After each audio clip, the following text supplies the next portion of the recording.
পরিষ্কার জানিয়ে বলছি, প্লিজ দয়া করে কেউ কাউন্টিং এজেন্টরা এবং প্রার্থী ক্যান্ডিডেটরা তারা ভোটিং এলাকা ছেড়ে আসবেন না। স্ট্রং রুমে যেখানে কাউন্টিং হচ্ছে মানে সেন্টারে, সেখান ছেড়ে কেউ আসবেন না। এটা বিজেপির প্ল্যান। প্রথম 2-3 রাউন্ডে আমি কালকে থেকেই বলছি যে ওদেরগুলো আগে দেখাবে, আমাদেরগুলো পরে দেখাবে।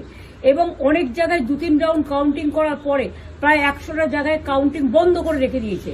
এবং কল্যাণীতে ধরা পড়েছে 7টা মেশিন যেখানে কোনো মিল নেই।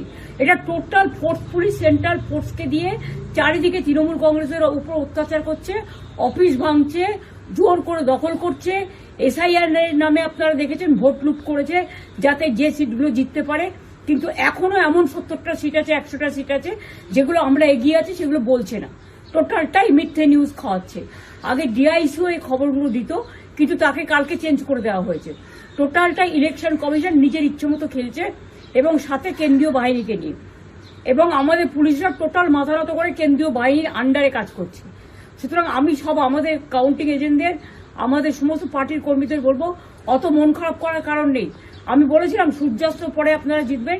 3 রাউন্ড 4 রাউন্ড কাউন্ট হলেও এটা 14 রাউন্ড থেকে 18 রাউন্ড কাউন্ট হয়, তখন আপনারা জিতবেন।